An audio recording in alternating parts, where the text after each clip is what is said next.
Hey, hey, hey. Oh my goodness. It is your girl, Natasha Paris, the empowerment strategist, your resident therapist. And I am so excited to come before you for yet another season 3. Well, in this season, we are bringing more and more of what you like. We had an amazing season 2 with an average of about 50 to 60 downloads a week. And I am super excited because I am predicting that we are going to have close to about 100 and 150 downloads a week and moving in to 2 to 3, 4, almost 1,000 downloads a week. I am claiming it. Because I have something to share. So within this season 3, I'm super excited because we are going to be offering we're going to be bringing back the affirmations series where you are able to speak life into the things that you want for your life and you're able to breathe deeply. So we're bringing back the affirmation series. In addition to that, we're going to bring back those topics that really support your growth. We're going to give you solutions to possible concerns that you may have. Look, I am not here to change the world, but I am here to really change the world. Okay, come on now. And so with that said, we are excited and we're going to also be bringing some interviews. We are bringing some interviews to this platform, talking to people who you might want to know about, right? Yes, and who have something to also say. And as we have said before, I want you to do 3 things. I want you to hit that 5-star button on your favorite platform. In addition to that, I want you to share. And of course, I want you to comment. I want to hear from you. Season 3 is going to be amazing. So I want to hear from you. And so with that said, my friends, let's get right into it. Welcome to season 3. Let's go. Hey. Oh my goodness. This is the episode. Okay. Welcome to the Empower You 2 podcast. I am your host, Natasha Paris, and I am going to be the guide for today. I'm going to be your guide. And so I just want to welcome you to the Empower You 2 podcast. Here on this podcast, we empower you to become the best version of yourself. Okay, we empower you to become the best version of yourself. And so with that said, I have been truly empowered by really supporting as many people across the globe. And let me tell you, it has made a huge impact in my life as well as my family's lives because we see people changing every time they hear an episode from my podcast. And so with that said, we all collectively would like to say thank you for doing the work. And that is listening, tuning in, asking comments or making comments. And not just that, but just being present for you. That's the ultimate gift for me, is you being present for you. And so with that said, I am the empowerment strategist as well as your resident therapist. And so for this 200th episode, yes, we are at our 200th episode. So for our 200th episode, our title is, because again, I am your guide and you want to know about me. Well, let me tell you, someone came to me who listens to my podcast, said, you know what? I love your podcast. However, I want to know more about you. Who is Natasha Paris? So I am dedicating this 200th episode to knowing and getting to know me, right? To getting to know who I am. And so I am grateful and I'm humbled and I'm thankful that you want to know more about me. So let's go. Before I became the woman you hear today, I had to survive some things. So this is not just my story, my friends. This might be yours too. You know, I want you to know that Natasha Paris is beyond these titles. Yes, I'm a mother. Yes, I am a girlfriend. I'm a divorcee. I am a friend. I am a leader in my organization. I'm an entrepreneur. I'm a podcaster. I'm God's child. I'm a giver. I'm compassionate. And I am a therapist. But beyond the titles, my friends, where did I come from, right? Emotionally. One thing's for sure is that I wasn't the person that you hear today. I wasn't always so confident. I wasn't always the person that made the right choices. I didn't choose me every time. I was a people pleaser. And what shaped me into the woman I am today are trials and tribulations. And I want to share this story with you because what I know for sure is that these defining struggles, these life moments were good and also painful, very painful, to the point where I thought I could not survive.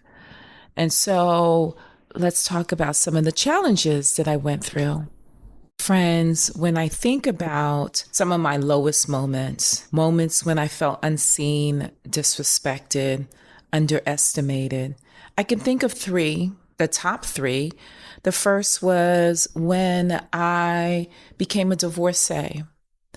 It was a decision that both my ex-husband and I agreed upon, mostly me, I guess, because I was not 100% happy in the relationship, unfulfilled, and I felt like I had settled for less.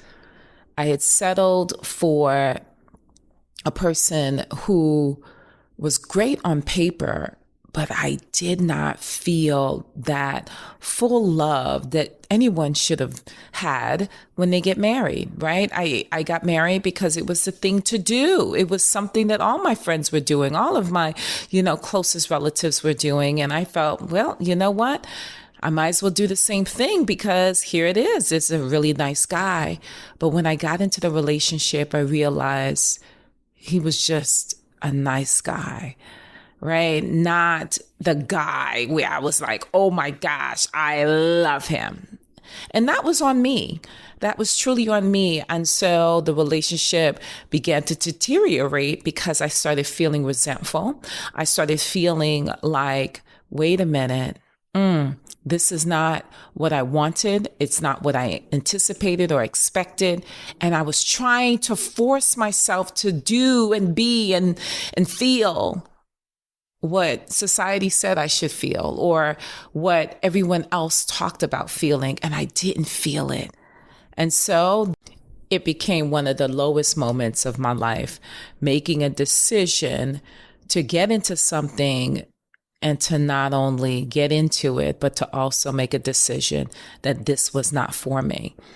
And that in itself came with a lot of heartache and pain, not just for me, but for the people that were involved, such as my children and the person I was once married to. Another lowest moment of my life and a place where I felt unseen, disrespected, or underestimated was within family, right?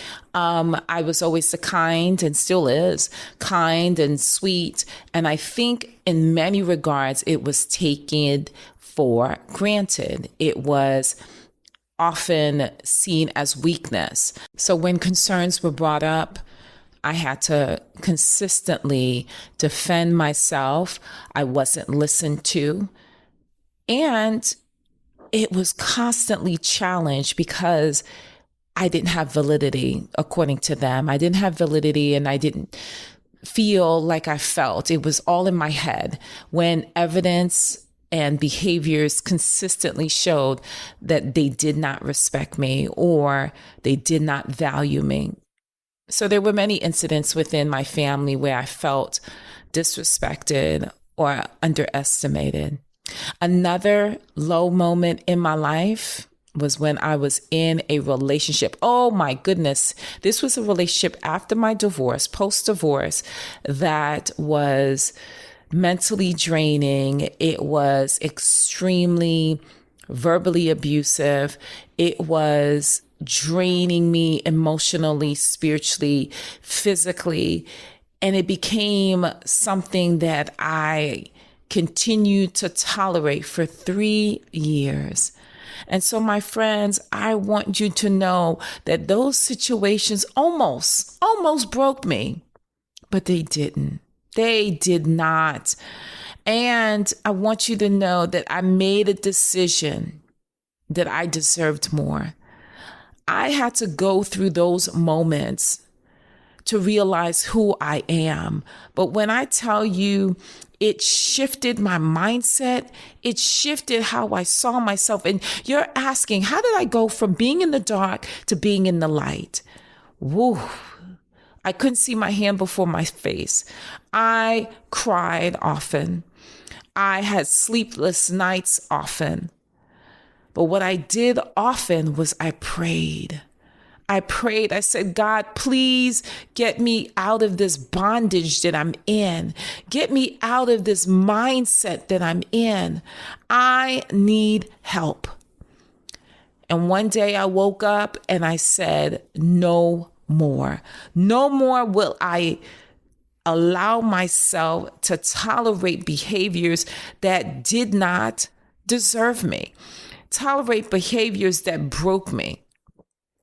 And when I say the healing and the growth took place, it was me finally making that decision by saying, okay, these are the things that I'm going to do.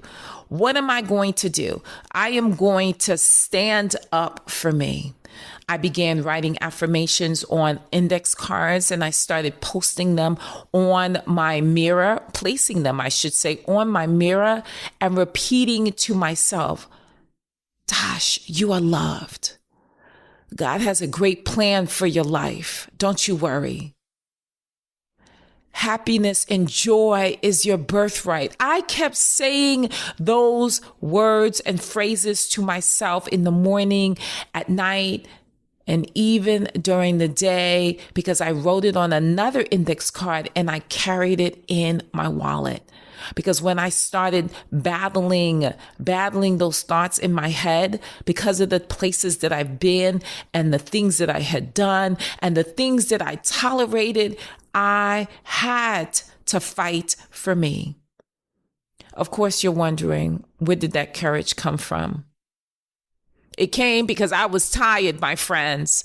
I was just too tired. You know that saying that says, are you sick and tired of being tired? Well, that was me because I wasn't sleeping. I had lost weight. It was really bad. And I wasn't the parent that I needed to be because I was short-tempered. I started seeing the consequences to the people, places, and things I allowed to happen in my life. Again, allowed is the key word because people will do what you allow. And this is why I created the Empower You 2 podcast, because it really meant that if I was able to get out of that dark place, how many other individuals could I support? Could I actually be the Harriet Tubman of this? Yes, the Harriet Tubman who was enslaved and then eventually became liberated and free. And so for you, my friends, I want you to know that these things that I've experienced could help you, I guess. Well, that was my hope, to help people overcome. Because this is the thing. Oftentimes when people are doing well, they don't often talk about the bad. They don't often talk about it. But today's episode, we are talking about it because I had initially made a decision to be married to someone that I knew wasn't going to be a great setup, but I did it because it was the thing to do. How often have you done things just to be part of the clique or the trend? How often have you done that? Think about it. Yep. I think you can imagine and come up with some good examples. Or How many of you have dealt with situations within your own family? You were a people pleaser and you wanted to be liked and you didn't speak up when you knew you should have. How many of us have done that? And of course, and I've heard from listeners, I've heard from my clients who have said, I settled for a relationship that I knew did not help me. It subtracted and divided from my life. It didn't add and multiply. Okay, my friends, as we continue, I want to also share some of the questions that were sent over to me was, what are my daily struggles even now? Well, it is constantly standing in my no, knowing who I am. Because when people meet me, this is the thing. When people meet me in person, they often say, oh, you are extremely confident. To the point where sometimes it intimidates them. And I often say to them that this is something that I became. I didn't always represent confidence. Sometimes I walked with my head down. Sometimes I didn't look at people in the eye. But because I have come through the fire, I said I will never be that person that I was before. And I tell people that can be a struggle sometimes because it's now people are thinking you're too overly confident or that they don't get you, so they hate you. That's a whole nother topic. They don't get you, so they hate you without even getting to know you.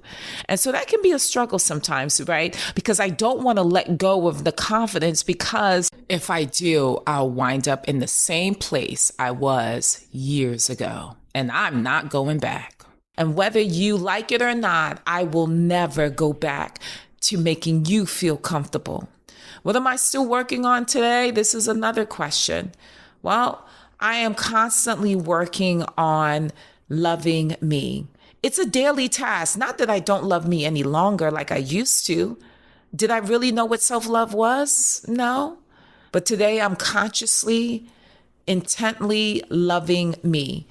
And it's not a struggle, but it's something that I continue to work on. I continue to say, if I love me, then I won't do this to me. If I love me, I will not entertain a relationship that does not fit me. If I love me, then I will do something to cater to me. Come on now. Because catering to yourself, my friends, is vital. Take yourself out to dinner, buy yourself some flowers, do those things that make you smile.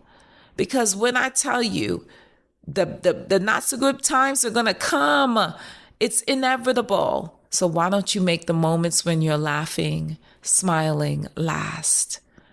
Or not just last, come back quickly after the not so smile, after the tears. Know how to make yourself smile.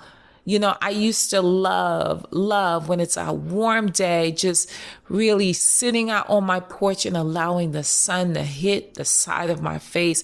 It was telling me that God was just hugging me and kissing me and loving on me because I felt the warmth on my cheeks. My friends, I need you to know that it is important for you to feel good about you, right? So what do I say to someone who feels stuck right now? I say, have the courage. My 3 C's, have the courage to admit that you are stuck, my friends. The second is have the commitment to really, really love you. Make a commitment to love yourself. And then the 3rd C is be consistent with it. That's what I'm talking about, loving me. Because it was important for me to continue to love me. Because sometimes life can beat you down, my friends.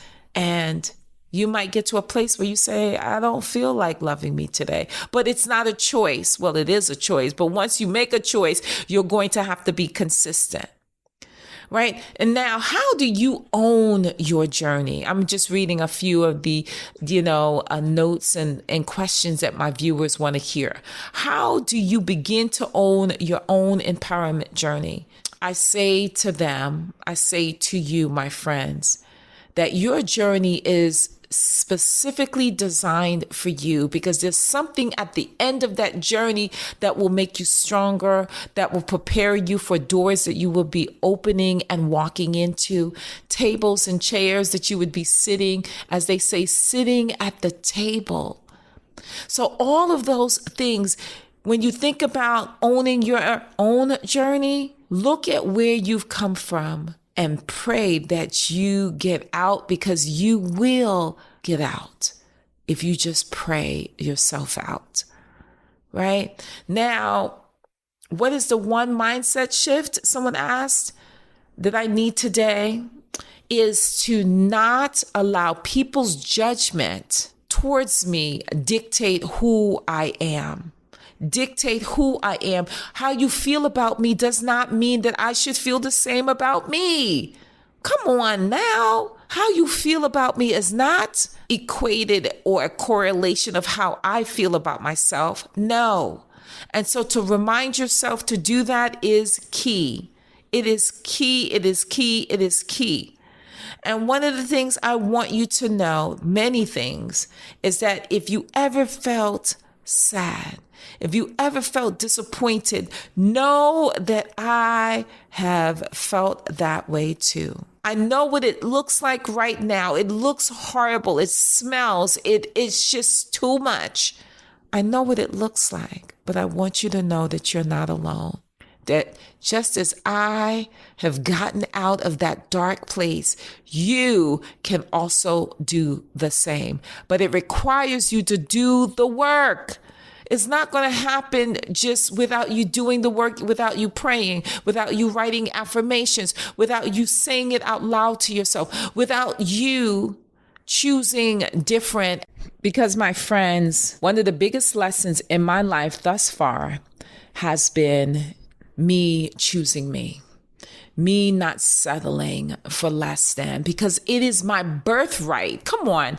Hear me when I say this. It is your birthright. It was my birthright to receive great things, to receive a great person in my life. Currently, I am in a fulfilling relationship because I made the decision after leaving that last relationship a couple of years ago, almost 3 to 4 years ago, after leaving that relationship, that I will never settle. I will never. I want what I want, and it is my birthright. It may sound a bit cocky, but why not? Why not? As women, and I'm speaking to my women, we tend to settle for what we believe we're good for, right? We just settle. We settle. Oh, well, he's a good guy, but he's not as attractive, but he's a good guy, right? Or he's attractive. He may not treat me well, but oh, he's a nice eye candy, right? No, you can have it all. Good looking, suave, intellectual, wealthy, or at least hardworking. Really, you can have it all, my friends, if you just ask and believe that it is your birthright to receive. So that's my biggest lesson. Never settle. Never settle. And I want to end with you with this. Your past does not disqualify you. It prepares you for so much more.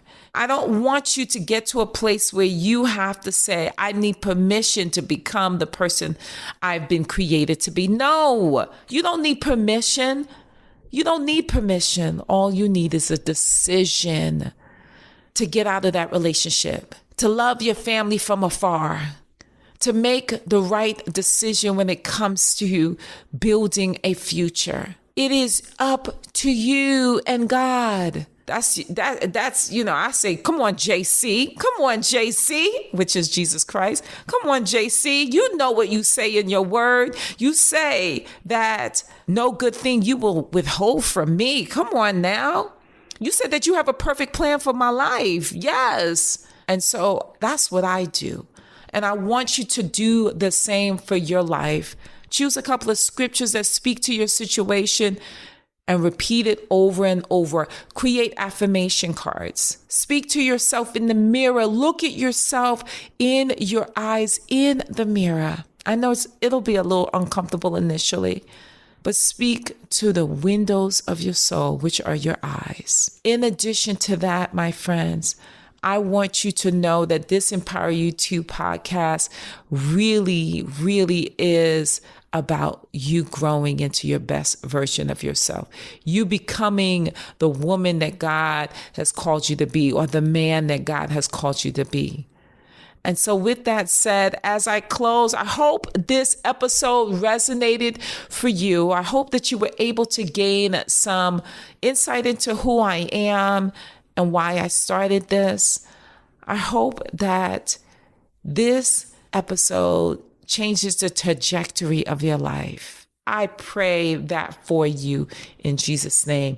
And so with that said, how I close my episodes every time is I want you to be empowered for greatness, because without greatness, there is no you. And without you, there's absolutely no greatness. Bye.